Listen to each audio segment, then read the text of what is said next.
Dire team ban. Radiant team ban. Dire team ban.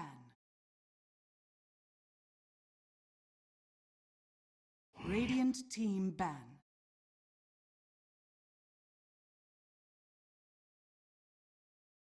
Dire team pick.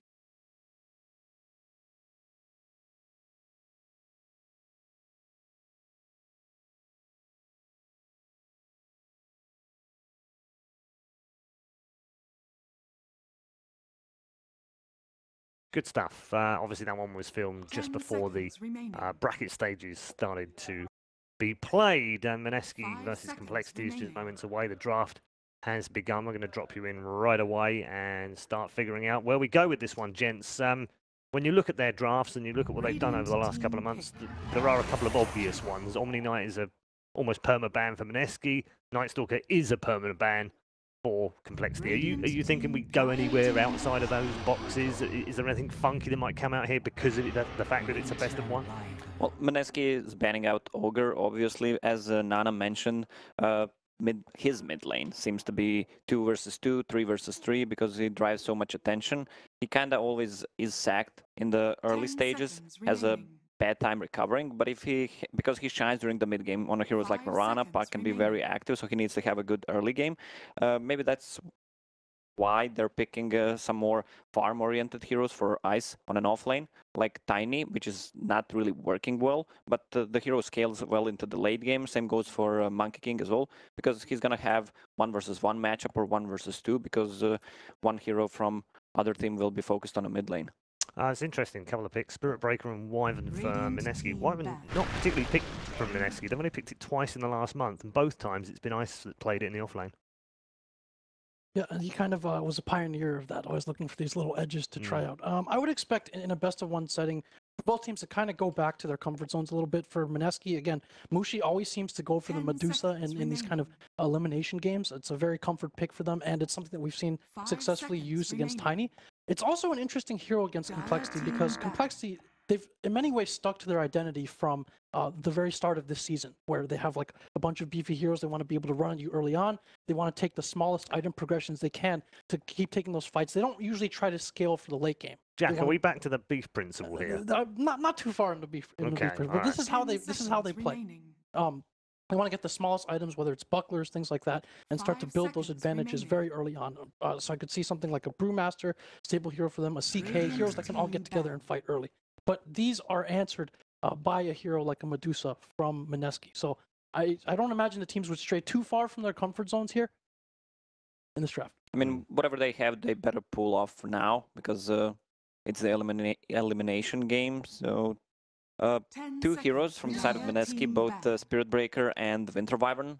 They have night vision, even though it was reduced. Spirit Breaker still has one of the talents, so a lot of vision from just these 2 heroes. Also, Winter Wyvern really counters the Tiny. We saw in the one game yesterday, I can't remember which one. Once Tiny grabs a tree, you can just ulti whoever he's close to, obviously a support. It was he was focusing Earth Spirit with Winter Wyvern ulti every single time. Team pick. Smart ban from Complete. They saw the Razor ban from Mineski, expected perhaps to come out, so they ban it instead. And the Medusa ban, which we've rightfully said many times, Jack, they don't like that particular hero. It affects their 5-man, doesn't it? There's still a Tide Hunter in the pool if one of the teams want to go for it. Kind of works well for Complexity in the lane. Against Nikes, he's not too contested. Melee against the melee. 10 seconds remaining. I'm not sure if Spirit Breaker plus Nikes is a good enough combo, a vehicle. Maybe they need something more versatile. Okay, Puck is banned by Mineski, so... There's still Slardar, there's potentially a Storm as well, if they do feel a need for... Feels like Tiny is so strong in the mid lane. Once he gets the tree, he even out-harasses some strong mid laners like Mirana, Puck as well.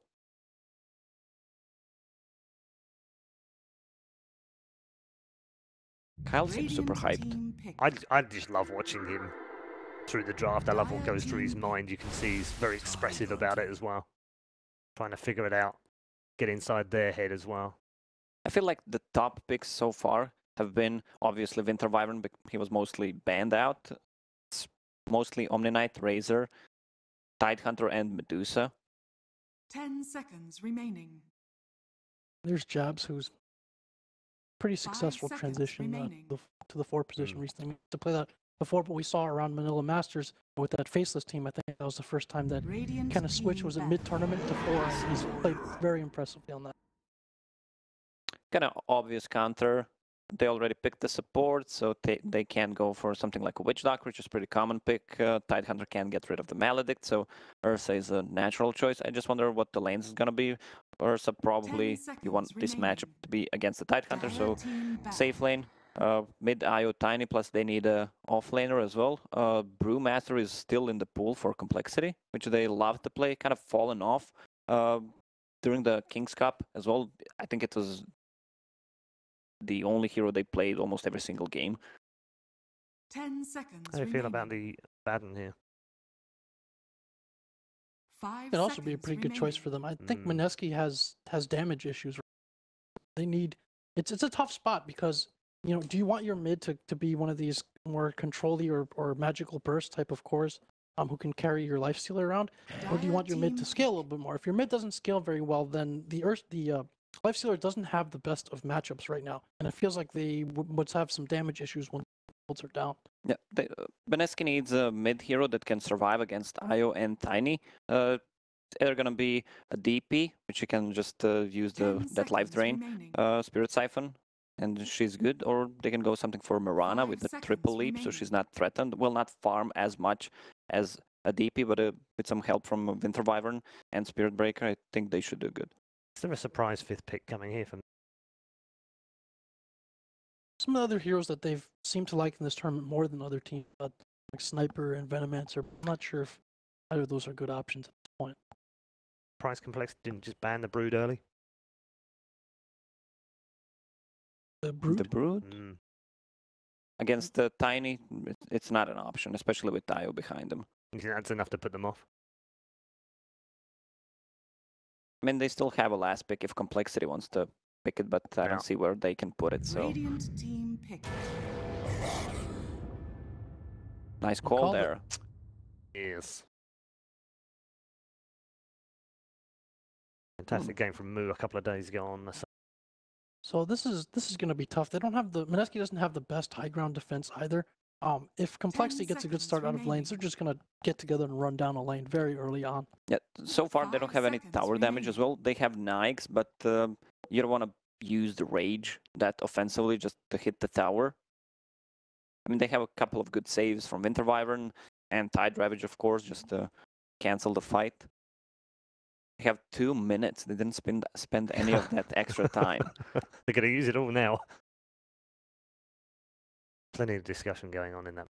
Well, the thing about Abaddon is when Tidehunter uses Ravage, you can just pop your ulti, get rid of the stun, and use a shield on someone else, get rid of the stun as well. I feel like something like a Storm pretty much has to be the pick here. I mean, there's not too many answers for it. They really need something that can...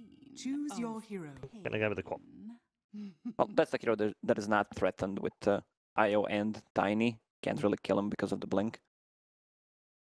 I don't know, this Abaddon pick, I don't know if it's gonna be good or bad. I didn't see Abaddon for quite some time. I prefer Mineski's lineup because I think Tidehunter has such a big win percentage overall. Hard to dodge the big AoE that he has now. I'm way in favor of Complexity here. I think they got comfort heroes that fit their playstyle. The Queen of Pain is a bit more survivable mid than the Storm, but I think Mineski has serious damage issues mid game. I like Complexity in this one. Okay, all right. Well, we seem to have a split decision on the panel. Good, always good to have a bit of an argument between the two panelists, isn't it? Let's head over to our commentary team who are waiting for us in the arena for this best of one, Mineski versus Complexity. All right, it is do or die here. Today we find out which teams are going to be eliminated moving forward into the Perfect World Masters and which teams will stay alive, of course, and still a chance to finish top 4, especially for the points and the prize pools on the line. We're kicking it off with a best of one here. I'm so excited for this one. Complexity versus Mineski. How you doing, Black? Yeah, finally casting your boys, Complexity. Yeah. my boys. Let's see whether they can win or not. It's gonna be rough. Well, the thing with the series, though, obviously it's the best of one. So right off the bat, it's anything can happen. I think we both agree. Going into this, both these are very good teams. What I was expecting, I think we kind of got to an extent. You could argue these are two teams in this tournament that, when it comes to their drafting, they do things off the wall a little bit compared to other teams. Both of them, yeah. For good or bad, right? So we'll see how they manage here. What I personally thought, coL and Mineski both, it doesn't matter who they play. Yeah. Everybody should be scared to play against them because their drafts are very unorthodox, and it's just very hard to prepare for them. But that they play each other now is kind of like a bummer because it's not as exciting. One of them has to go home after this, yeah. But again, a best of one. IO Tiny, though, coming out for complexity. I saw the Tiny. Obviously, naturally, when you see Tiny, you kind of consider the IO. Although that hasn't been lately, yeah. So is this still the scary combo that it used to be, you think? It might actually even be a bit scarier because the tree grab offers a lot more DPS now than it did before. So your potential for burst damage is even higher than it was before. Okay. And I'm not entirely sure why IO has fallen off, because I really think it is one of the better heroes this patch, especially with the 2 bounty runes that you can snatch. You pretty much just get full health every time if you can secure both runes. And yeah, apparently there's some boof issues and complexities. I guess there's some sound issues going on or something along those lines. So they're trying to get that figured out. As you can see, the workers in the booth right there. And coL, though, still chatting it up with the team. I guarantee you, talking strategy just nonstop. He gets super focused, obviously, and making sure the team's on the same page. I mean, we have always seen it, and everybody knows it. coL is one of the most, if not the most, he gets very into the zone whenever he plays. He's very excited about Dota. Yeah. He loves to talk about Dota. He loves to play Dota. He's definitely in there. What about the other side? What about Mineski? You personally have, play time with, I want to say many of these players. If not, I mean, I don't know if you play with all of them necessarily. But all except Moon. Okay, except Nana there, Moon. But, all except Nana. I don't know. What it's called, Nana, that's the thing. I've been told, to call him Nana, but his name says Moon in game. I don't know. I guess either one works. But that guy you have experience playing with. A lot. A lot. Ice, the legend himself. Yeah, first day I've seen him, he kind of had his sweatpants on, he was on the toilet. I saw him in the bathroom, it looked like he just woke up, he in the arena. Yeah. I was like, yo, you alright? He's like, yeah. He seems like a very chill guy. Yeah, he is. We're talking about coL, who's amped up and, really talking about the team concepts. Exactly, that's what I'm getting at. Complete opposite, it feels like. Ice just kind of just sitting there, oh, it's time to do work, let me do work. And, he just obviously plays very well. It's like another day in the office for him. Yeah. Whereas for coL, it's like, we gotta do this now. Let's go. I played with coL a lot in Han. Okay. And even.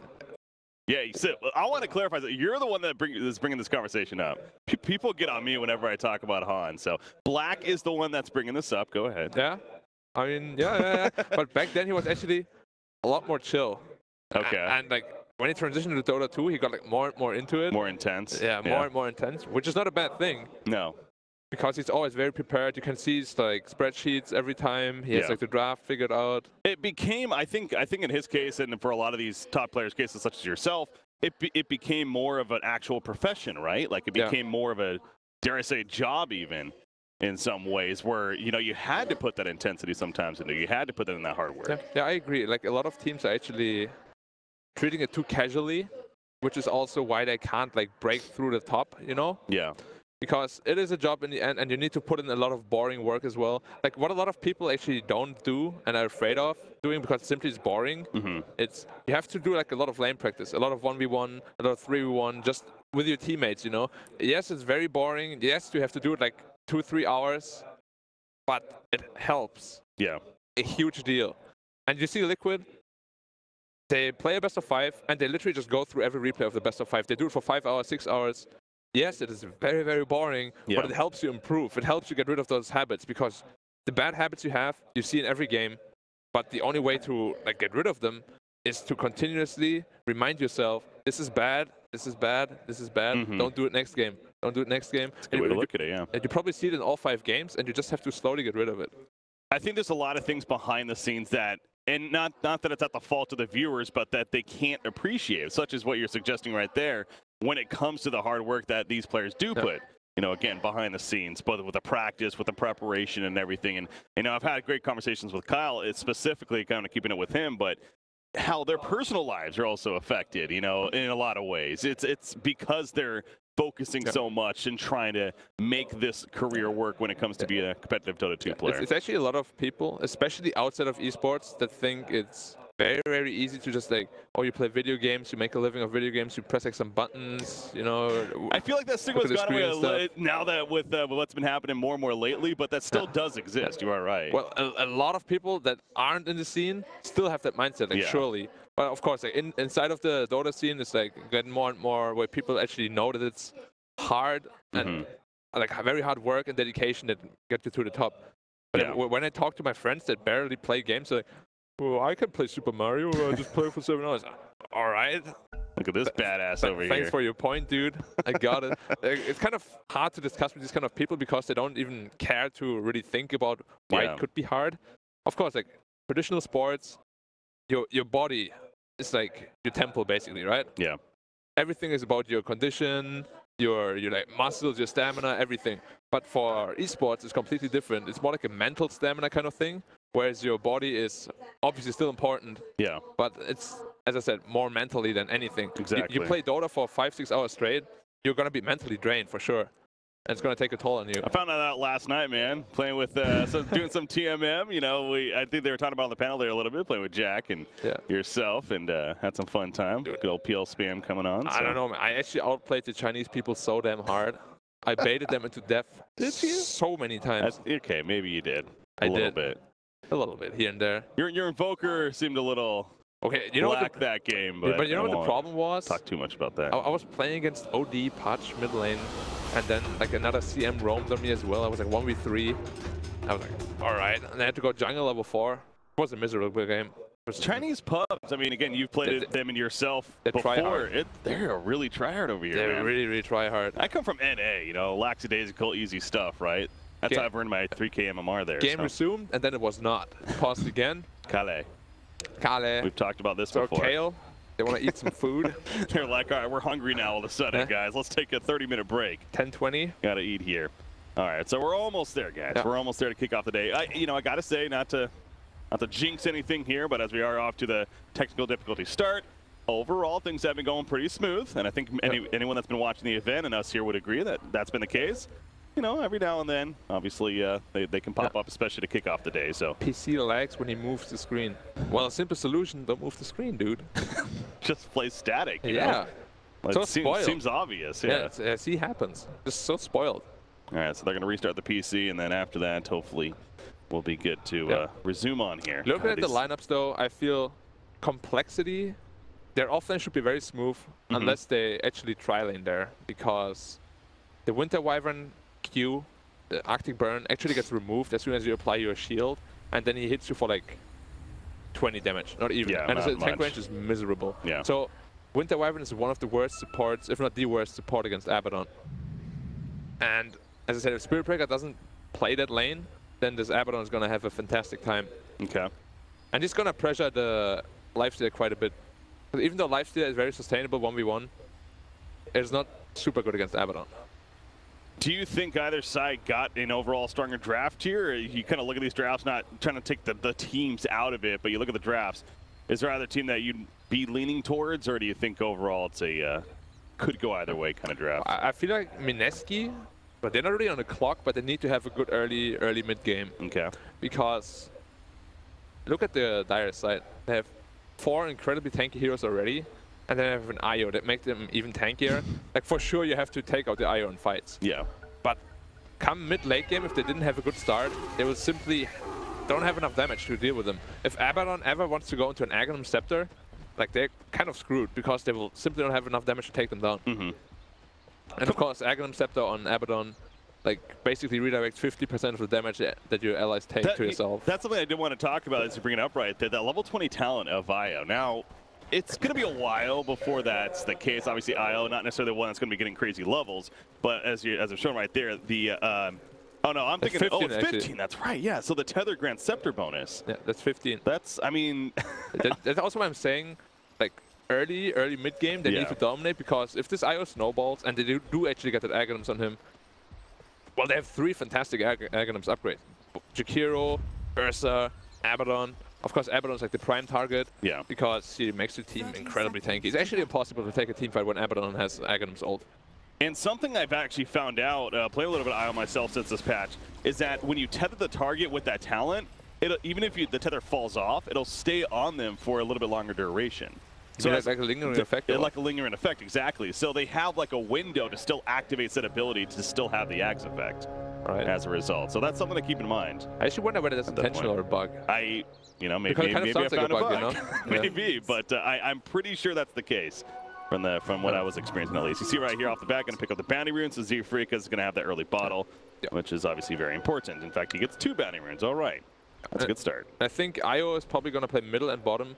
He actually doesn't need to help Tiny too much. Like, just come in every now and then, just like heal him up, give him mana back, give him HP back. But they're actually putting the Ursa.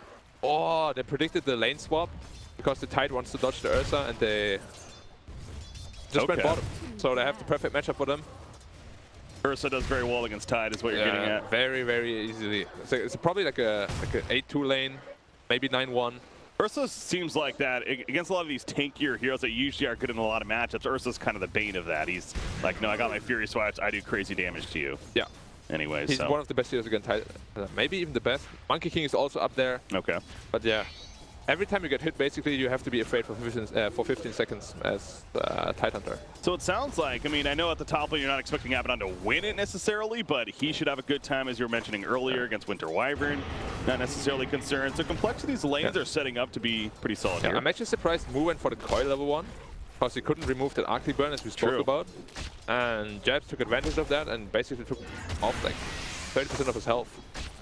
Very true. Maybe not as comfortable with the matchup as you're expecting there, but middle lane, Limp running after Moon, gonna throw the tree at him even, get in the half-life.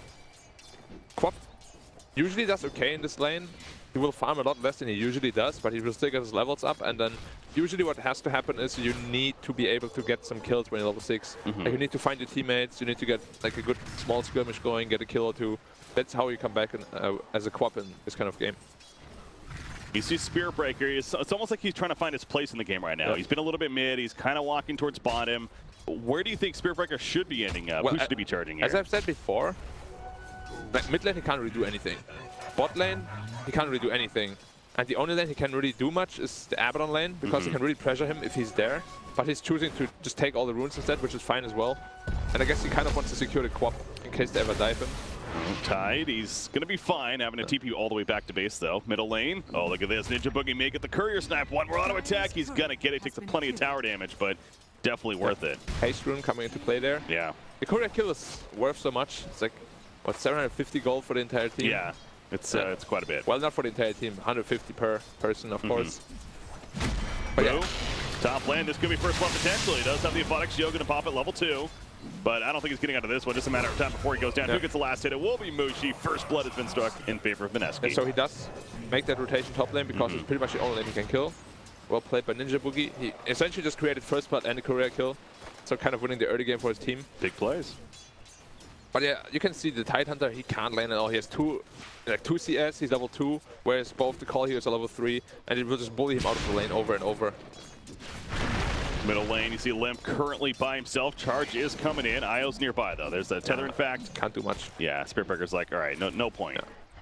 Looking at the CS in mid lane, Quap is sitting at 5 right now, probably 7 after this.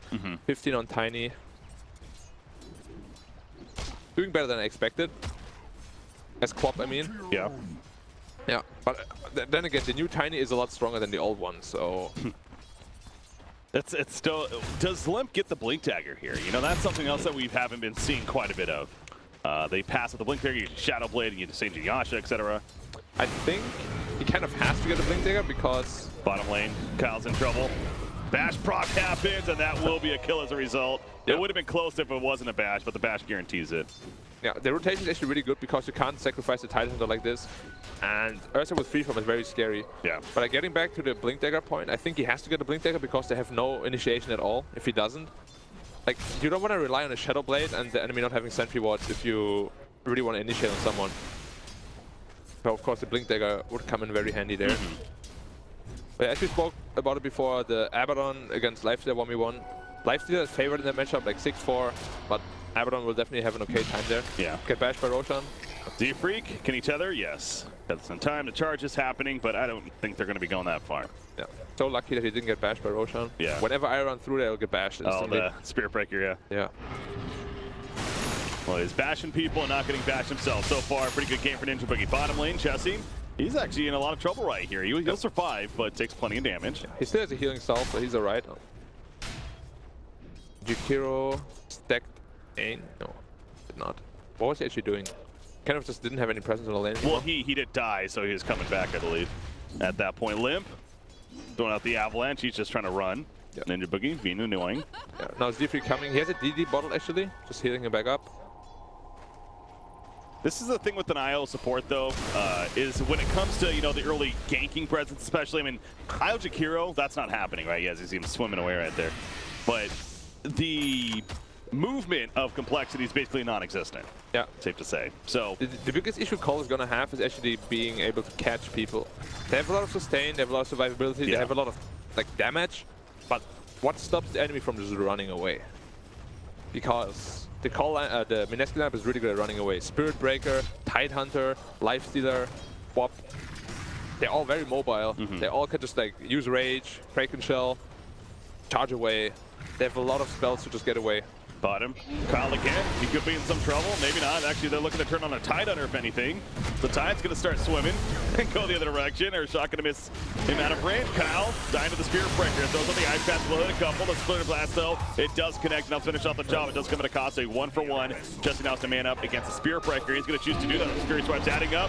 One more hit, maybe. Charges on through. The Courier delivers something, but the final auto attack coming out will secure the kill right there. I'm actually surprised he didn't try to charge mid lane or something, because he would have definitely survived there. Yeah, that was a very close charge. He kind of panicked.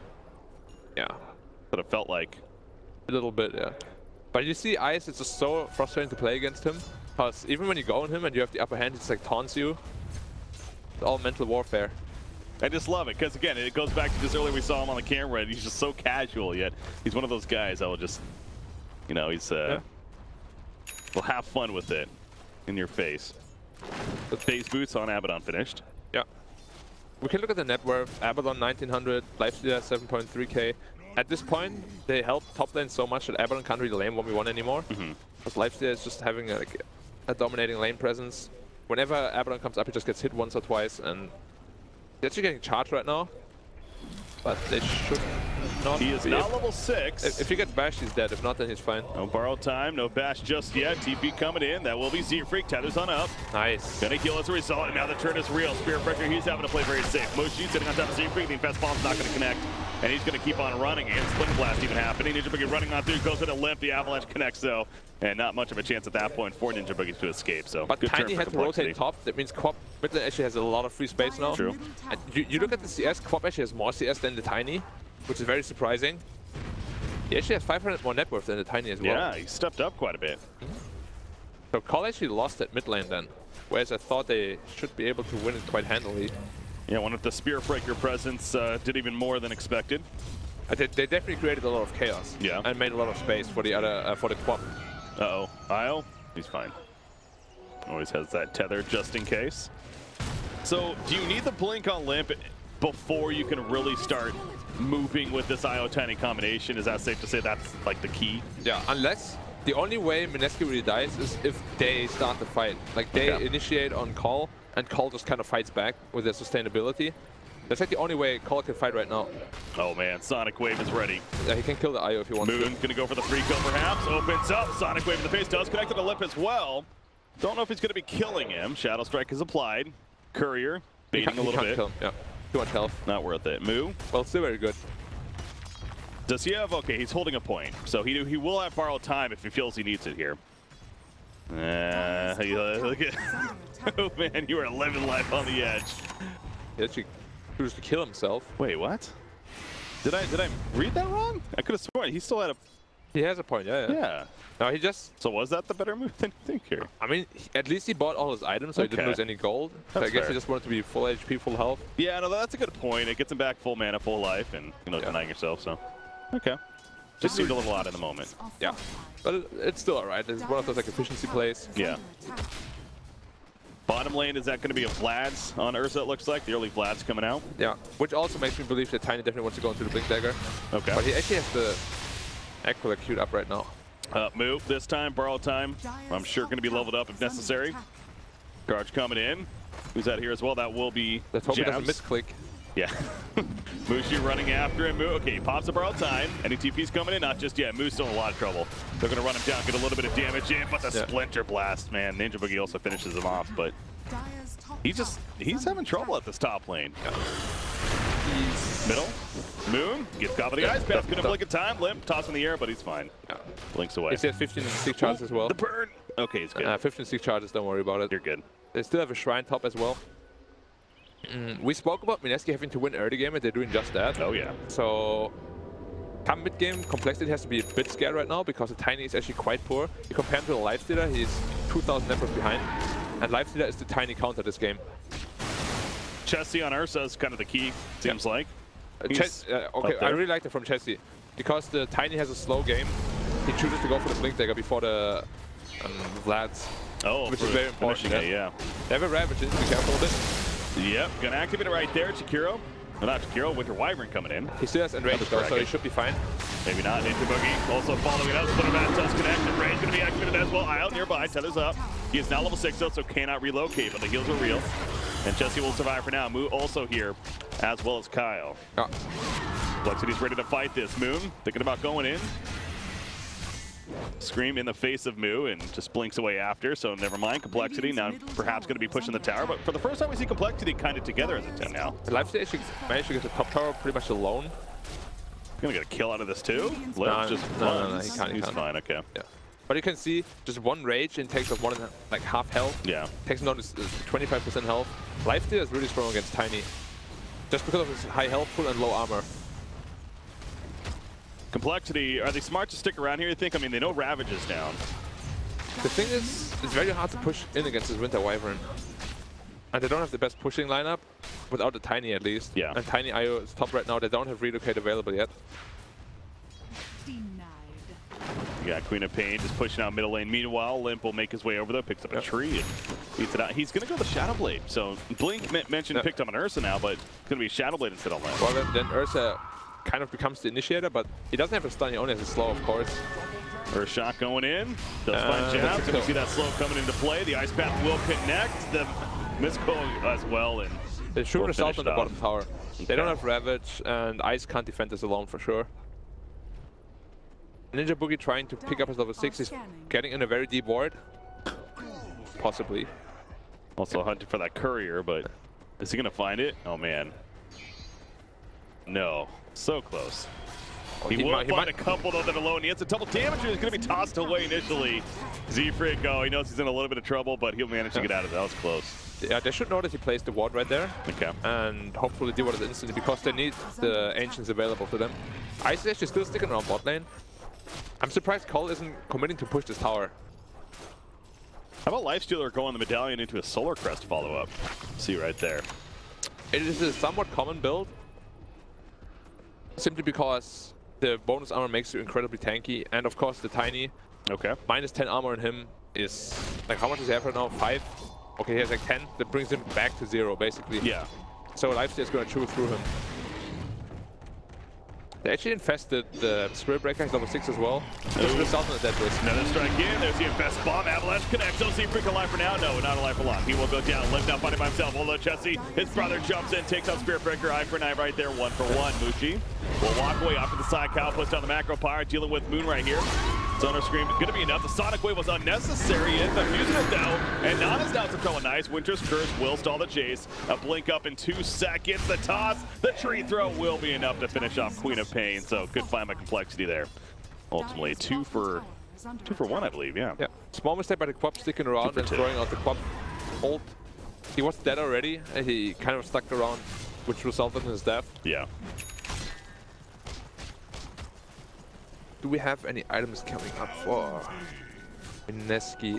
200 gold for the Solar Crest that we spoke about. Tide is actually going for a Blink. We saw a lot of Tides just going for the hood first and into a Blink afterwards, but he's going for the Blink first.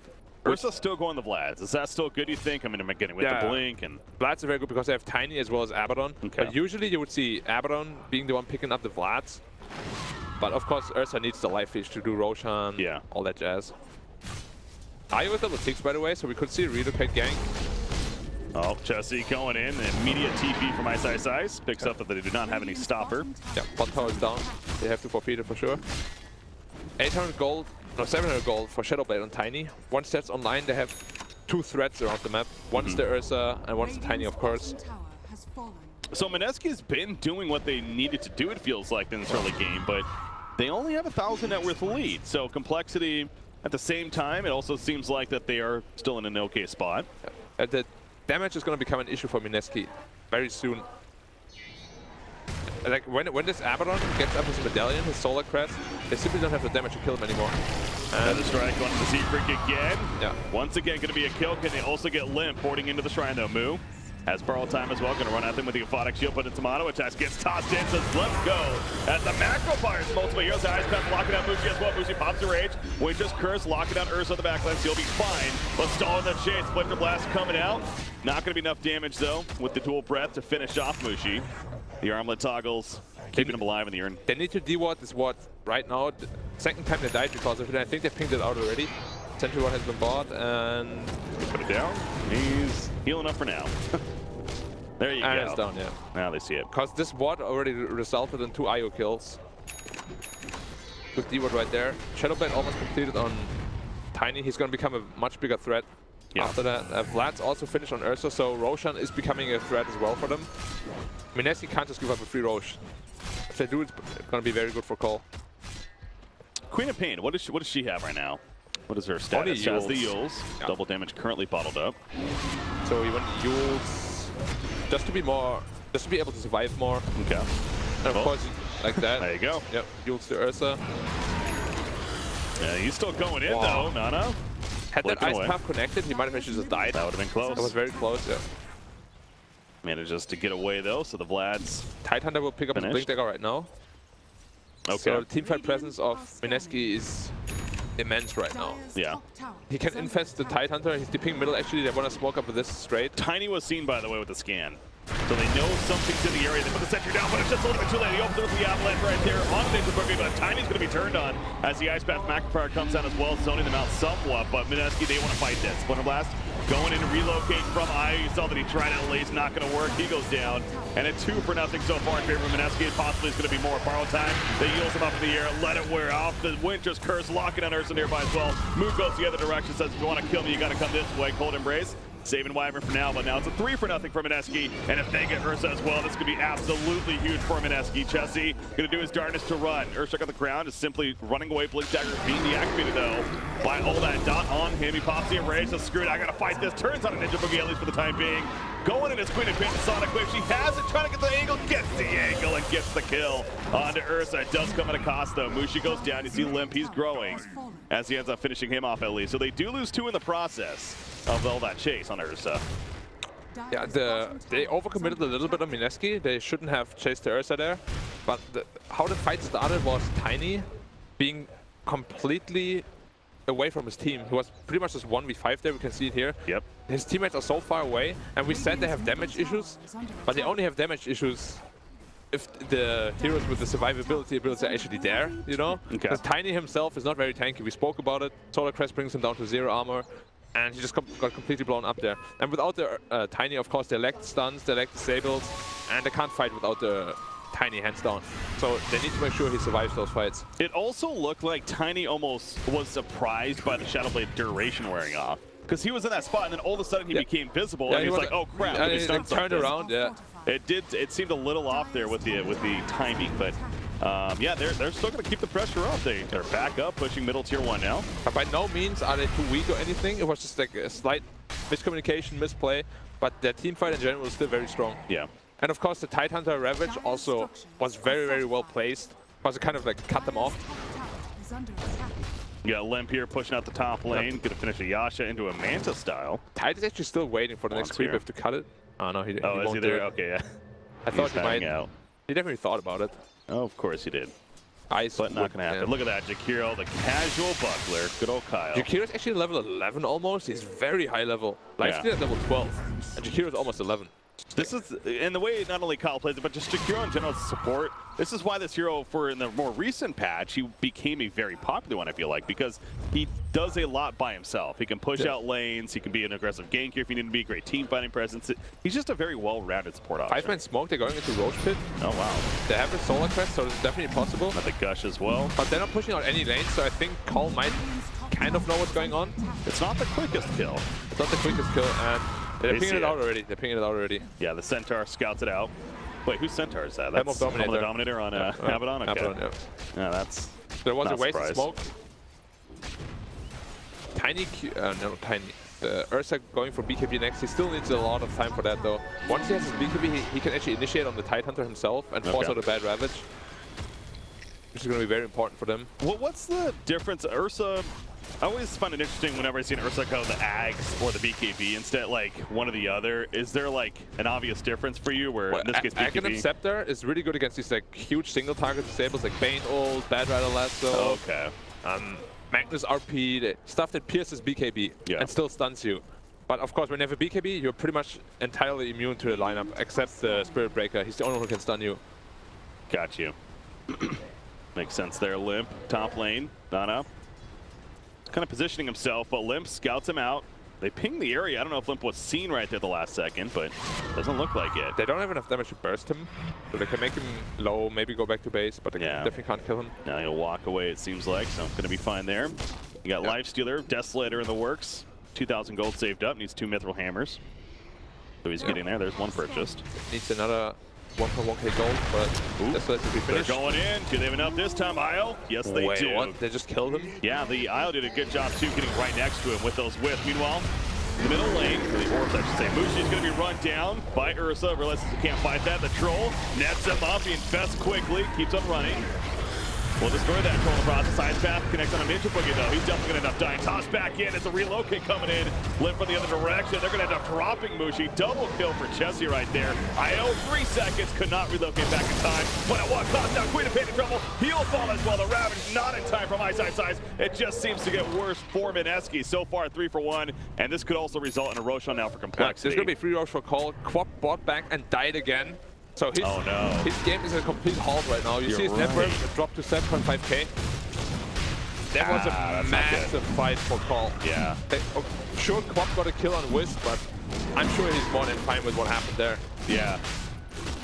No, you're right. That's the buying back, that whole dieback from Queen of Pain there. They lost Lifestealer and Quap twice. It's really hurt Mineski. We already said they have damage problems, and both the damage dealers just died. Going to be even further behind now. Yeah. Who got the Aegis, by the way? Tiny picks it up. Pretty Tiny, yeah. Yeah, you see the replay right here. I mean, it starts again with Queen of Pain dying, so naturally, you know, felt like he had to buy back. How about the relocate from Z-Freak? I mean, if Limp's not there, then it obviously doesn't go nearly as well. So good job relocating in the flank. Yeah. And completely kind of collapsing on top of Mineski, really. We can also see here how tough the Lifestealer against Ursa matchup is. He can't contest him at all. As soon as Ursa right-clicks the Lifestealer, he pretty much has to just run. Yeah. So complexity, trying to really capitalize now after that big fight. 2,000 net worth lead, but they're pushing tier 3. Aegis on the Limp. They don't have Ravage for another 70 seconds, so they might actually be able to get this tower here if they really want to commit for it. Sonic Wave is good. Winter's Curse as well. A couple of big abilities that they could use to defend. And might not need either. It's like going to fall back is complexity for now. It was still amazing damage. The top tower down to 300 health. Satisfied with that. Ninja Boogie, who's he charging? Z-Freak, another strike. Oh god, that range is absurd, man. He tries to tether in time, but they use quite a bit. IO, man. Yeah. Keep getting killed and killed. He's at 6 deaths right now. What does he have? He actually has a heart or a vitality booster here, so he's going to be going the Spirit Vessel. Yeah. Yeah. Or just Crimson Guard. He has a Buckler queued up, which is more likely to be a Crimson Guard. Oh. And of course, we already spoke about the damage roll. If there is a Crimson Guard, okay, no one will ever die. A Crimson Guard level 15 IO. Nah, you're not killing anyone. That's one of those items that I almost want to say is underrated a little bit. Crimson Guard is damn strong. It's pretty strong. Every hit, you reduce the damage by 60, and it works on buildings. against a lot of these attack-focused, like right-click focused lineups, I guess is a better way to put it. Now, with that said, I mean, I look at this Radiant side, and I mean, it's not like the obvious, you know, right-click. Like a Terrorblade, for example, if that was over there in Mineski, maybe instead of Queen of Pain, you'd be, oh, okay, yeah, it's very good here. Yeah. But Queen of Pain's a lot of magic damage thrown in, so is it necessarily the greatest tier, is I guess what I'm getting at? Crimson Guard is not the best, but it amplifies and it takes advantage of the weakness Mineski has, which is they lack damage. If you really have that Crimson Guard, you can't even drag it down the IO as a lifestealer, I think. So the purchase is not like the most common against lineups like this, but I think in this case specifically, it makes a lot of sense. Tidehunter pushing out top. Shiva's is almost finished actually for him. Oh, yeah, needs another 200 gold. He has been farming a lot. He's actually higher net worth than a Quap, which is not a good sign, by the way. That's not a good. That's a that's not a. Getting the buyback, the whole dieback even is really hurting him still. A snowballing effect. You see Limp right here. I'm still waiting for Mu to pick up a catapult with his Helm of Dominator, because a 1500 HP catapult is impossible to kill. It's just impossible to bring down. You can split push lanes. Oh, there's one here right now actually. See whether he takes it or not. Nope. Nope. Doesn't He want likes to. his Wildwing Ripper. Maybe soon. Pushing Come on, with dude. that. Oh, Yeah, the smoke! he took it. Did he take it over? But by the way, the smoke Lifestealer, he ended up not smoking up because Limp was nearby. So Mineski, exposed. they still want to go. They can't team for this. They have to be really careful. They need to blow up someone. But how do you blow anyone up with this lineup they have? Yeah. Blowing up someone is going to be a huge task. Very tough task. You mentioned that from the beginning of the game. Very, very beefy lineup here. Yeah, Solar Crest also picked up on Abaddon, by the way. He's just going for the full support build. Might as well if you have 2 heavy physical damage dealers already. Yeah, he doesn't need the Radiance, right? Like, that's He doesn't need the unnecessary Radiance. here. A little overkill Jakiro middle picked lane. up Veil, by the way. Still 15. Yeah, can't do it very well. Nana's going to be jumped by Urza. Invest Bomb going off, still has that Ravage. Holding on to it for now. A Rage pop by Jesse. Macropire going out. Jesse's still running. Going to take a bash from Ninja Boogie. He gets out there, relocate. Not the furthest distance, though. They can still fight this Limb, meanwhile, in the back lines. He almost got caught. He's able to walk it off, though, with the Shadow Blades. There's nobody dead just yet. Limb, they're pinging. They want to go back in. Does Complexity, feels like. They still have Ravage. You're right. Be careful. And Ursa went for the Agam Scepter, by the way, in the end. Oh, yeah. Okay. So and still queuing out the BKB as well. So it's very unusual to see both picked up. really difficult to kill. Yeah. Goes back to that theme, I guess. Yeah, I guess they just really like living. That's not a bad option. I mean, dying kind of sucks. As long as you can do damage, I mean... Yeah. I mean, Ursa naturally just deals damage from his Fury Swipe, so... It is alright. It's just very uncommon to see. Yeah. Because that means you won't have a basher, kind of like stuff like that for a very long time. Abyssal Blade jumping in, yeah. Because Abyssal Blade is a very big tool for Ursa that he needs, especially in a lineup like this where they don't really have too much stun. Okay.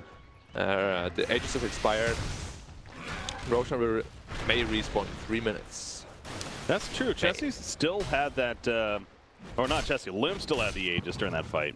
But Complexity still chose not to really commit to it. As you mentioned, the Ravage was being held off the whole time. They just wanted to get bigger because I said mid-late game, they definitely have the edge because Mineski is just... They don't have damage. Yeah. This Quap and Lifesteal need to be 6-started for them to have enough damage, basically. You can see the Jakiro, he's level 16, by the way. That is crazy. Yeah, you keep going back to that, yeah. Look at Tide, 16, Lifestealer 15, and he's 1 level higher than Lifestealer. And he didn't even take the XP talent. Jakiro didn't, really? Yeah, he went for the spell amp. No, you're right. Has an 8% spell amp, dual breath burn damage. So yeah, again, Kyle, this is a very... They first picked this hero. Teams aren't doing this in this patch, but Complexity still is, and for good reason, as you kind of see here. Yep, just they're very definitely comfortable. very comfortable, yep. Always good to have those comfort picks, of course. Yeah, Limp is going for AC. He picked up a Mantis Style as well. Very common pickup against these small little annoying spells. Okay. Just like easy Arctic removal. Burn, yeah, stuff like that. Open wounds. Lifesteal is going into Saint Yasha minute 28. It's quite late. Usually you want to itemize into more of like a basher, more damage, AC, that kind of stuff. What about like a Halberd? A Lifestealer? Halberd is alright on Lifesteal, but not this game because we already spoke about the lack of damage. Okay. And Halberd is more like a survivability item. True. Rather than a damage item. That's why I would really like to see an AC right here. Or even MKB. Yeah, no, he commits to the Yasha at least. Yeah, because Saint Yasha is not really a damage item, it's more like a mobility kind of fighting item, but it doesn't add a lot of damage. That's something we really haven't seen them. I'm kind of picking up on this too with the kill participation rate right there. And not that it's bad, you know, 61.5% from Mushi, but so 13 kills in total right there. What is that, like 8 of the 13 or so? But the point is, or I guess it's 7 of 13. Anyways, the Infest Bombs. It's actually 8. You were right. Is it 8? Okay. NA math. The Infest Bombs, we really haven't seen a lot of that happening in this game. They tried it 2-3 times, but every time they're just afraid to go in because I told you the winning condition for coL is if they jump them and they just survive, which they're really good at, they'll just win the team fight. And Mineski is really scared of that. They do another 5-man smoke. They're not pushing out any lane, so the smoke is kind of obvious. So coL should know what's going on. Abaddon's actually already tipping in for backup. It's been a while since we've had a big fight. This could be it. They see Moon. They're going to go after Ursa. Pops in rage, of course. Going to be fine for now. Running the other direction. Last trying to sit on top in the back lines. Io, Tiny, they're here. Chessie. Going to be looking to turn perhaps. At least Limp's going in. Avalanche is Winter Wyvern. Queen of Pain blinks away. The Ice Path on top of the Magnifier. And they finish off the Wyvern. So far, that's the only kill. Moon goes the other direction. He keeps on running. Ninja Boogie trying to boogie on out of here. And he'll charge up to the top. So he's good to go. Look bad at first glance for coL. I mean, for Mineski, but the Quap killed the courier, and the courier had a gem. So he got the gem of the courier. Okay, well, that's a little positive there from Mineski. It's a huge courier kill. Yeah, only losing Winter Wyvern, that's actually a victory, really. So Tide also has his own gem, so they have both gems right now. Okay. And the next one available will be in 10 minutes. So it's, as I said, a very, very big pickup because they can't control the map now. These offensive wards of Radiant are going to be very difficult to deal with without that gem. And the Shadow Blade of Limp becomes that much less of a initiation tool. Yeah. And that's something I've been noticing as well with these fights. I mean, should he maybe look to go back for a Blink? He's going AC now, but Blink still seems like it could have a lot of value here. Blink definitely has a lot of value, but it kind of like clogs up your items. If you go Blink as well as Shadow Blade, yeah. Then you kind of lack the items to deal damage later on. So Crimson Guard is almost finished on Io, if he chooses to go for that. Because I saw he had the Spirit Vessel queued up earlier, so maybe he's still trying to decide. I mean, Spirit Vessel is also amazing, of course. So. Yeah. Either way. Yeah. It'll be good for him. Ghost Scepter for Spear Breaker. That's going to be the choice, actually. By the way, Mu picked up a Frost Ogre creep, which gives an additional, like, 8 armor, I think, to every hero. So that adds even more to their survivability. Yeah. Like, you saw them jump to Ursa with the lifesteal. He actually didn't take any damage. That's the theme, man. Complexity's going with that theme. How much armor is it? That's 8 bonus armor. You can't kill us, is their strategy. Roshan, they're not killing that. They kill the Ogre, but... Yeah, poor Ogre. Yeah, rip. The Swimmer, giving him credit. Level 19 Jakiro. What's this level 20 going to be looking at here? By the way, probably the charge 150 GPM. Okay. That's quite a lot. Yeah. Once Jakiro reaches level 25, wait, they had a ward there, right? Ice Path so good against Spirit Breaker. We see right there, Ninja Boogie, he's in trouble. Infest out from Mushi. Ninja Boogie, though, he's not going to live through that. Sonic Wave does pick under Chessie, but again, minimal damage. And Rage mitigating plenty. Turns around, going toe to toe with the life dealer. Not good with that battle, though. It looks like the Ravage next as well. Chessie will fall. No buyback for 70 seconds. Z-Freak, he's trying to tank with that overcharge. Gets healed up. He actually gets out of there with a relocate down near the bottom lane. That might be bad, though. In fact, well, never mind, because he TP's in. And now he's back in the final. Winter's Curse. Oh, no, has to be beat down by Limp right here. Z-Freak will fall. And so the Winter's Curse doing some work. Kyle now going to take up against Mushi. He TP's away and will survive. So after all of that, it is a 2-for-1 in favor of Mineski. Yeah. Top lane. Without the Abaddon there, they're not nearly as tanky, of course. He has all the support items. He has the Solar Crest, as well as the Helm of Dominate HP regen. And that Ravage was so important for them. Literally one hit before the Quap died, he got the Ravage off. And it saved him and won him the team fight. And now they're looking to get Roche themselves. It should be doable, although they're really slow. Yeah, they're not. That goes back. We've said it many times. It's like their actual damage output. Single target like this may not be. They're definitely going to contest it. One Magnifier in there can be very detrimental. There you go. And that's enough to. I guess it's not enough to scare them out just yet, but you see they're being very careful. Lifestealer. Oh my God, he gets caught with the Ice Path. He's going low. They finally kill it though, and Mushi will pick up the Aegis and cheese. Oh wow, Complexity. They're going in. Nana, he blinks away. Does have the cheese picked up. I actually thought they would commit in a bit because they had like 200 health on Lifestealer. But that Ice Path was so well played. It was clutch, but then because they actually didn't have a ward there. I actually wonder how they saw it. Maybe the Ursa TP in? Something queued them up. Yeah, that is coL. That wasn't just a random ice path, obviously. Yeah, there's no way you would do that. Yeah, yeah, he saw but you somehow can see the there's that Ravage. Ravage. Yeah. One hit, and the quad would have died, and the team fight actually goes the other way. I also noticed that fight as we see here just about coming up, but Winter Wyvern's great against an IO. Because of the, he's tethering a target, naturally he's going to be close enough, usually within the curse range. Not only that, also the overcharge, coupled with the attack speed bonus you get from being Winter Curse. Yeah. Did you see a Tiny? Tiny just crushed he has 0 agility, but he attacked like an anti-mage with Butterfly and Assault to us. Yeah. No, that's definitely a dangerous thing that Zephyr is having to look out for. Yeah. AC picked up on Tiny, by the way. He's going for Butterfly next. I really like that pickup. Ooh. Because that means Lifestealer has to go for MKB, which is not the best damage item he could get. Kind of forces the reaction, yeah. They have 2 Shiva's guards, by the way. Ooh, jeez. Wait, on the same team? Yeah, on the Radiant Quap side. has one as well. I would have really liked to see him pick up an AC, actually, because they do lack a lot of physical damage. And Lifestealer doesn't want to build into an AC right now. If Lifestealer builds into an AC, he won't have damage. Yeah, he won't have damage. There's the BKB finish on Ursa. Yeah, so he went BKB and Axe. That is very uncommon. Yeah. He kind of needs a Basher to combat both the Quap and the Lifestealer. So he's probably going to go for that next, but it's going to be quite late. It's going to be a little bit now. To be fair, we're only 35 minutes in. It's in that mid-game stage, getting so it's just a casual game. buckler, and he did go for the Spirit Vessel in the end. Okay. Lifestealer inside Tidehunter. They're pinging out middle lane, going for Abaddon. He just picked up his own Shivas, by the way. And he's going to be using it right here, so plenty of Shivas to escape. Two on one side, one on the other move. He's still alive. Winter's Curse in the back lines. As Limp is porting in, Jakiro, he's going to be fine though. Takes up just enough. Chessie, he's back here as well. Ravage probably going out from ice sides, but they're just so damn tanky. Nobody's falling on complexity, even with the Sonic Wave hitting multiple heroes. Nana's regretted this decision immediately. He does have the cheese, by the way. Might need to come into play. coL Embrace, going to save for the time being. Can he get out of here in time to toss up? No, we cannot actually. The coL Embrace almost killed him, honestly. It killed him, yeah. Because he could have still cheesed as well. I mean, it's hard to fault the Wyvern there, but that sucks. Yeah, I mean, it's not really his fault, but you can see, right? They ravaged 4 heroes, they quad ult 4 or even 5 heroes, they're all full health. Yeah. Like, that's when they're all 5 together. The only reason they won the top fight is simply because the Abaddon wasn't there. Abaddon and Wisp were not there. You see, when they're all 5 together, Jakiro level 21, by the way, this guy's getting out of control.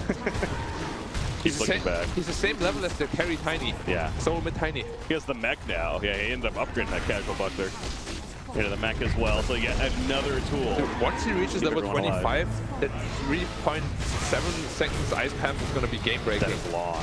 That's a long duration. Middle lane, look at complexion. There's a buyback on it. Tidehunter, he goes in with a Shiva. They're going to jump on a Limp. Limp just kind of walks it off, though, especially with Ion that overcharge. He's good to go. Macropire zoning them out as well. So, no Ravage to use. Chessie, he runs in Ninja Boogie. coL Embrace, keep them alive for the time being, but that's just going to set up an easy ice path and probably the kill.